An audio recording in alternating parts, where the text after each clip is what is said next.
भाई साहब देखिए, तो बेहतरीन बातचीत चल रही है। बताएं जरा नीचे कमेंट बॉक्स पर लिखकर किस चीज को लेकर ये चर्चा चल रही होगी इतनी बेहतरीन। बताएं नीचे कमेंट बॉक्स पर लिखकर, दोनों के एक्सप्रेशन देखकर बताएं।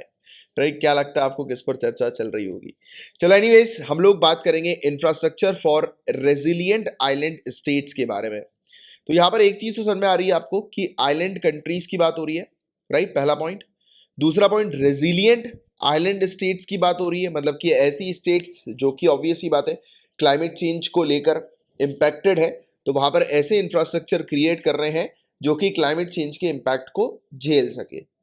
तो इसको लेकर ये इनिशिएटिव है। तो infrastructure for resilient island states, ये जो इनिशिएटिव है ये इंडिया के द्वारा लिया गया इनिशिएटिव है। इंडिया ने लॉन्च किया है ये इनिशिएटिव, याद रखिएगा, IRIS इनिशिएटिव को। राइट, IRIS इंडिया का इनिशिएटिव हम लोग को देखने को मिल रहा है। यहां पर बताया जा रहा है कि हम लोग और इवन हम लोग भी प्लस दूसरी कंट्रीज भी फोकस करेंगे कि जो छोटी आइलैंड कंट्रीज हैं जो कि काफी ज्यादा वल्नरेबल, संवेदनशील हम लोग को देखने को मिल रही है, किसको लेकर, क्लाइमेट चेंज को लेकर। यानी क्लाइमेट चेंज का इंपैक्ट जो है वो सबसे पहले और सबसे ज्यादा इन्हीं छोटी आइलैंड कंट्रीज के ऊपर पड़ने वाला है। इसका बेसिक सा सिंपल सा एग्जांपल जो कि आपको ऑलरेडी पता ही है कि क्लाइमेट चेंज के कारण हम लोग को क्या चीज देखने को मिल रही है, टेम्परेचर लेवल इंक्रीज हो रहा है। और टेम्परेचर लेवल इंक्रीज होने के कारण क्या हो रहा है, जो ग्लेशियर्स हैं, आइस शीट्स वगैरह जो हम लोग को देखने को मिल रही हैं, ये क्या हो रही है, ये मेल्ट हो रही हैं। और ग्लेशियर आइस शील्ड जब मेल्ट होंगी तब क्या होगा, समुद्र का जो पानी है वो इंक्रीज होगा, सी लेवल जो है वो इंक्रीज होगा। अब जब समुद्र का पानी इंक्रीज होगा तो ये छोटे छोटे आइलैंड है, ये समुद्र के नीचे जो है वो चले जाएंगे। तो क्लाइमेट चेंज का सबसे ज्यादा और सबसे पहले इंपैक्ट जो पड़ रहा है वो छोटे छोटे आइलैंड नेशंस को पड़ रहा है।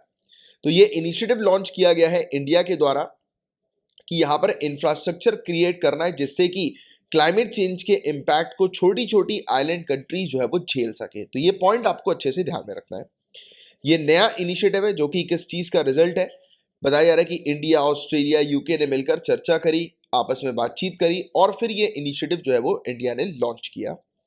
इसके अंदर इवन जो छोटी छोटी कंट्रीज जो हमें आइलैंड कंट्रीज जो देखने को मिलती है, फिजी हो गया, मॉरिशस हो गया, जमाइका हो गया, तो इनके जो लीडर्स हैं उन्होंने भी पार्टिसिपेट किया था। राइट, इस इनिशिएटिव को लाने के लिए। राइट, तो ये चीज आपको थोड़ी सी ध्यान में रखनी है। आपके लिए एक छोटा सा टास्क है, आप अपने मैप में देखें जाकर कि फिजी कहाँ पर है, मॉरिशस कहाँ पर है, जमाइका कहाँ पर है। सिविल सर्विसेज की तैयारी कर रहे हैं आप, सिविल सर्विसेज एग्जामिनेशन की, तो ये बहुत इंपॉर्टेंट है कि आपकी दीवार पर एक बड़ा सा इंडिया का मैप होना चाहिए, पहली बात तो, और दूसरा वर्ल्ड मैप होना चाहिए। ये दो मैप तो बड़े से आपके दीवार पर होने चाहिए। अगर नहीं है तो आज ही शाम तक या कल तक जो है वो जाकर लगवा लीजिए, बहुत इंपॉर्टेंट है ये। तो जाओ अपने मैप के सामने जाकर ये कंट्री को जो है वो लोकेट करो कि कहाँ पर है ये कंट्रीज। और जो ये IRIS इनिशिएटिव है ये किसका पार्ट है, ये CDRI का पार्ट है, coalition for disaster resilient infrastructure. यानी कि ये सेम वही चीज कि ऐसा इंफ्रास्ट्रक्चर क्रिएट करना जो कि डिजास्टर को झेल जाए। राइट, तो ये CDRI इनिशिएटिव का ही ये पार्ट IRIS इनिशिएटिव हम लोग को देखने को मिल रहा है। ये फोकस करेगा कैपेसिटी बिल्डिंग के ऊपर, पायलट प्रोजेक्ट्स के ऊपर, कि पायलट प्रोजेक्ट्स लाओ और भी कंट्रीज को शामिल करो। किस चीज के लिए, स्मॉल, मतलब स्पेशली स्मॉल डेवलपिंग स्टेट्स में, किस चीज के लिए, इंफ्रास्ट्रक्चर, ऐसे इंफ्रास्ट्रक्चर को बनाया जाए जो कि डिजास्टर या फिर क्लाइमेट चेंज की जो इम्पैक्ट्स उसको झेल सके। तो ये बेसिकली IRIS का मेन ऑब्जेक्टिव हमें देखने को मिल रहा है। और हमें पता ही है कि आज की डेट में क्यों आवश्यकता है इस चीज की। तो पिछले कुछ डिकेड्स में, दशकों में ये चीज क्लियरली पता लग चुकी है कि क्लाइमेट चेंज का जो इफेक्ट होगा उससे कोई भी, मतलब ऐसा नहीं कि कोई बच जाएगा, सभी जो है वो अफेक्टेड होंगे। राइट, चाहे वो डेवलप्ड कंट्रीज हो चाहे वो डेवलपिंग कंट्रीज हो, सभी को जो है वो क्लाइमेट चेंज का खतरा है। बट द थिंग इज कि जो स्मॉल आइलैंड डेवलपिंग स्टेट्स है, SIDS जो है, इन्हें सबसे ज्यादा खतरा है क्लाइमेट चेंज का। वो कैसे, वो मैंने भी आपको स्टार्टिंग में ही एक्सप्लेन कर दिया। और देखिए गाइस, ये जो स्मॉल आइलैंड डेवलपिंग स्टेट्स है, सिंपल शब्दों में ये छोटे आइलैंड जो है, इनकी पूरी आबादी की अगर हम लोग बात करें कि पूरी आबादी में से 1/3 आबादी, मतलब आप इस प्रकार समझें कि ये छोटे आइलैंड की 1/3 आबादी जो है वो इतने ज्यादा खतरे में है कि जहां पर ये लोग रह रहे हैं उनके मात्र 5 मीटर नीचे ही सी लेवल हम लोग को देखने को मिल रहा है। मतलब कि सिंपल सी बात यह है कि अगर सी लेवल राइज होता है, बढ़ता है, तो 1/3 आबादी डायरेक्ट जो है वो खतरे में हम लोग को देखने को मिलेगी इन छोटे आइलैंड की। राइट? कभी भी कोई तूफान आ गया, राइट, या फिर कोई भी किसी प्रकार से भी कोस्टल डिस्ट्रक्शन अगर होता है तो सबसे पहले इंपैक्ट जो पड़ेगा वो यानी कि इन छोटे आइलैंड्स की 1/3 आबादी को पड़ेगा। और ये कंट्री मात्र 1% global green house gas emission का कंट्रीब्यूशन करती है। मतलब आप बात को समझिए, ये छोटी जो आइलैंड कंट्रीज हैं ये ग्रीन हाउस गैस एमिशन भी, right, green house gas emission भी नहीं करती है इतनी ज्यादा मात्रा में जितनी की डेवलप्ड कंट्रीज और डेवलपिंग कंट्री करती हैं, बट बावजूद उसके सबसे पहले इन्हीं को खतरा है। मतलब कि जो बेचारा साफ है जिसने कुछ भी मतलब क्लाइमेट चेंज के लिए अपना 1% के आसपास ही बस कंट्रीब्यूशन दिया है, तो मान के चलिए कि उसको ये मान के चलिए कि 99% से ज्यादा खतरा जो है वो 99 क्या 100%, क्लियरली 100% खतरा इन्हीं को है, क्योंकि सी लेवल जब राइज होगा तो सबसे पहले इन्हीं को इफेक्ट होगा, राइट? देखिए आप, तो ये चीज यहां पर बताई जा रही है, इसको आप मेंस में जरूर उपयोग करें। इसके अलावा एग्रीकल्चर प्रोडक्शन हो गया, फिशरीज हो गया, और जो रिलेटेड सेक्टर्स हम लोग को देखने को मिल रहा है, क्लाइमेट चेंज के कारण ये डिक्लाइन हो गए, राइट, क्योंकि एग्रीकल्चर को नुकसान पहुंचा है, टेम्परेचर लेवल इंक्रीज हुआ है तो काफी सारे क्रॉप फेलियर हमें देखने को मिल रहा है, टेम्परेचर लेवल इंक्रीज हुआ है तो फिशरीज का नुकसान हमें देखने को मिल रहा है, राइट, क्योंकि आपको पता है, आपने एनवायरमेंट के अंदर ईवीएस के अंदर पढ़ा हुआ है कि जैसे ही टेम्परेचर एक्वेटिक एरिया का, या फिर आप कह सकते हैं कि पानी का टेम्परेचर जैसे ही राइज होता है या हल्का फुल्का भी चेंजेस अगर पानी के टेम्परेचर में आते हैं तो क्लियरली ये संकेत होता है कि वहां की मछलियां, एक्वेटिक स्पीसीज वगैरह जो होती हैं वो मर जाती हैं, क्योंकि देखो एक्वेटिक प्रजाति जो होती है वो चेंजेस को जल्दी अडॉप्ट नहीं कर पाती। ये एक बड़ा इशू है एक्वेटिक लाइफ के साथ। तो एनवायरमेंट में आपने इसके बारे में पढ़ा ही होगा, तो आपको एक आइडिया ही है। तो फिशरीज का नुकसान हम लोग को देखने को मिलता है, क्योंकि क्लाइमेट चेंज के कारण हम लोग को देखने को मिल रहा है कि बड़ी दिक्कतें आ रही हैं। तो इसी चीज के चलते यहाँ पर रहने वाले जो लोग हैं उनकी जो आजीविका है, लाइवलीहुड जो है, उसको नुकसान पहुंच रहा है, इकोनॉमिक ग्रोथ को नुकसान हो रहा है इस पूरे आइलैंड के। और इसके अलावा एक्सट्रीम वेदर की अगर अब हम बात करें तो इसमें सबसे ज्यादा नुकसान यहाँ की जमीन को, यहाँ पर रियल एस्टेट को, इंफ्रास्ट्रक्चर को बहुत ज्यादा हो रहा है, और इकोनॉमिकली तो इशू हम लोग को देखने को मिल ही रहा है ना? तो ये चीज यहाँ पर बताई जा रही है, तो इसके बारे में एक आपको आइडिया होना चाहिए। अब CDRI की बात करें, मैंने भी आपको पढ़ाया था कि CDRI का ही ये इनिशिएटिव हम लोग को IRIS देखने को मिल रहा है, coalition for disaster resilient infrastructure.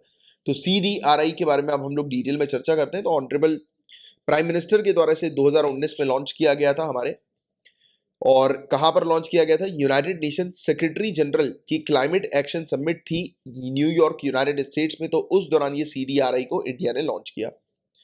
ये CDRI एक ऐसा प्लेटफॉर्म है जहां पर हमें देखने को मिलता है कि नॉलेज जनरेट होती है, एक्सचेंज होती है आपस में कंट्रीज के बीच में, कि किस प्रकार से अगर कभी कोई डिजास्टर आता है, कोई भी क्लाइमेट का इशू अगर आता है, तो हमारे पास ऐसे इंफ्रास्ट्रक्चर होने चाहिए जो कि इन सब इश्यूज को या फिर इन सब चीजों के कारण जो इम्पैक्ट जो होते हैं उसको झेल सके।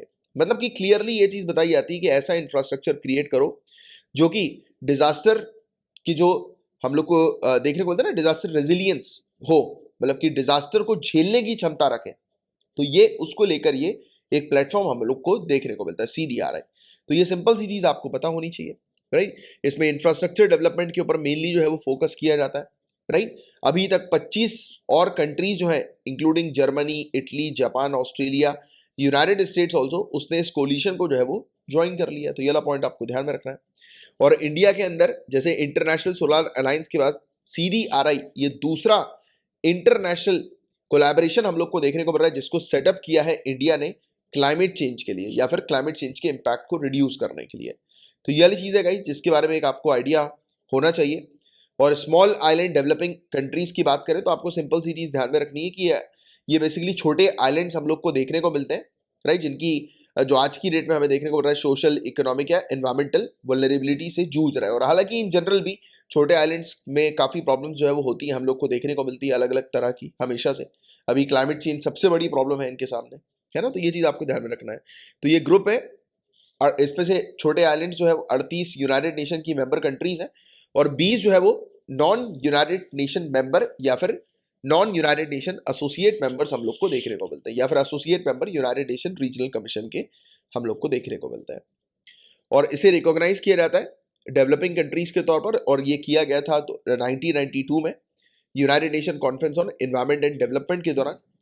और ये जो छोटे आइलैंड्स हम लोग को देखने को मिलते हैं, इनकी यूनिक और पर्टिकुलर वल्नरेबिलिटी जो होती है उसको हाईलाइट किया गया था द फ्यूचर वी वांट में, जिसको अडॉप्ट किया था United nation conference on sustainable development Rio+22 के दौरान 2012 में ब्राजील के अंदर, राइट। तो ये वाली चीज आपको थोड़ी सी ध्यान में रखनी है। इसके अलावा ये छोटे आइलैंड जो है वो कहाँ पर लोकेटेड है, तो कैरेबियन वाला क्षेत्र, पैसिफिक वाला क्षेत्र, एटलांटिक इंडियन ओशन और साउथ चाइना सी वाला क्षेत्र। तो यहाँ पर ये छोटे छोटे आइलैंड्स आपको देखने को मिल जाएंगे। एक बारबाडोस प्रोग्राम हम लोग को देखने को मिलता है, बारबाडोस प्रोग्राम।